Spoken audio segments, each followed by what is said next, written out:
gravando e regravando os stories para conseguir extrair o melhor da minha comunicação para ser o mais efetivo possível para aquilo que eu queria passar. Eu tive meio que uma virada de chave no Instagram e depois que eu comecei a olhar ele de outra forma, as coisas começaram a fluir de uma maneira, não vou dizer perfeita, mas melhor do que antes. Muitas pessoas, clientes inclusive, têm receio de postar no Instagram porque elas têm medo muitas vezes de serem vistos como blogueirinhos.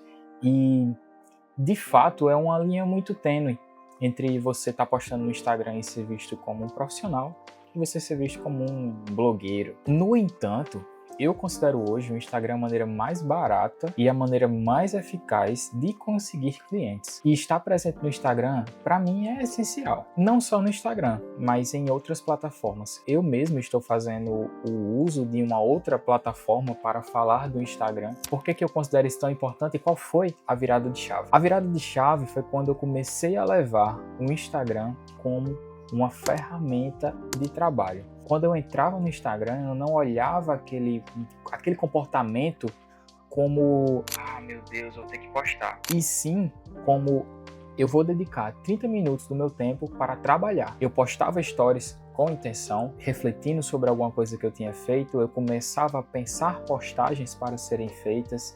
Claro, eu ainda não tenho a melhor consistência do mundo, mas eu tive muitas fases.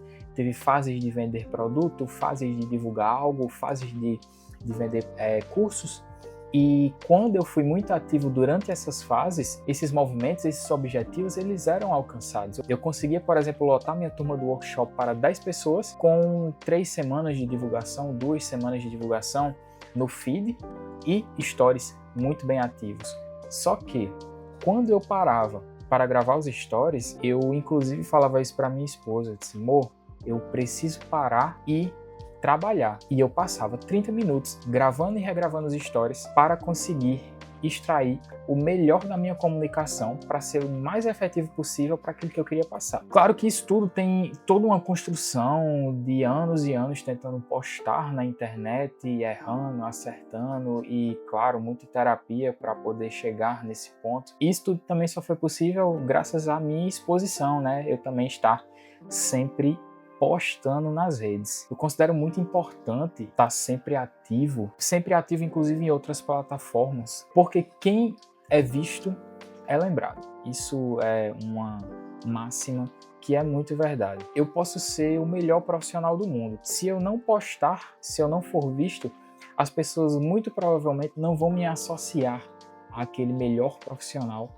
que eu possa ser. E aí, muitas vezes o que acontece é justamente, muitas vezes, profissionais que são considerados ruins, ou podem mesmo ser ruins, eles ocupam o espaço de profissionais excelentes, porque esses profissionais ruins, eles estão sempre ativos na rede. Eles entram no inconsciente de quem consome conteúdo como bons profissionais. Isso é meio que um problema na internet. As pessoas estão cada vez mais atentas a isso, mas a autoridade nas redes sociais, muitas vezes, ela é associada a número de seguidores. Isso não necessariamente é uma verdade. Eu, como produtor de vídeo para psicólogos e outros profissionais, mas principalmente psicólogos, estudo bastante sobre o audiovisual e percebo que muitas vezes diretores não tão famosos assim, mas excelentes diretores, têm pouquíssimos seguidores no Instagram. Tem editores de vídeos, por exemplo, tem um editor de vídeo que eu vi esses tempos que ele editou a série Stranger Things. Espera aí que o inglês esteja ok. E o editor dessa série, o Instagram dele tem pouquíssimos seguidores. Enquanto editores pequenos que estão ali postando dicas e tudo, tem muitos seguidores. Então, quem é que tem mais autoridade? Eu não tenho essa resposta.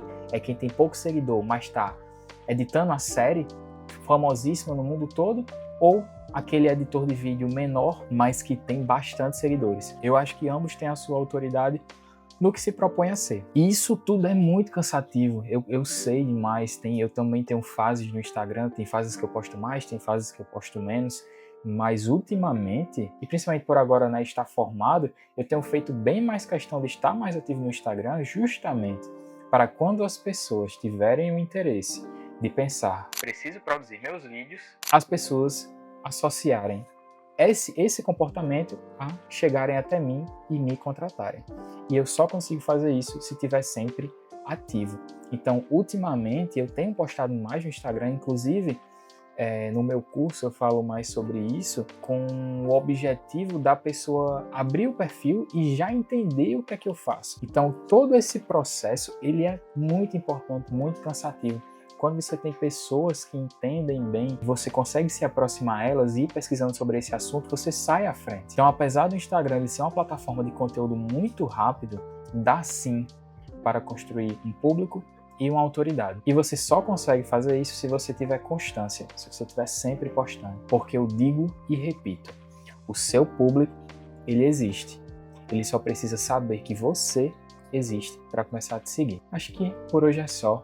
Muito obrigado.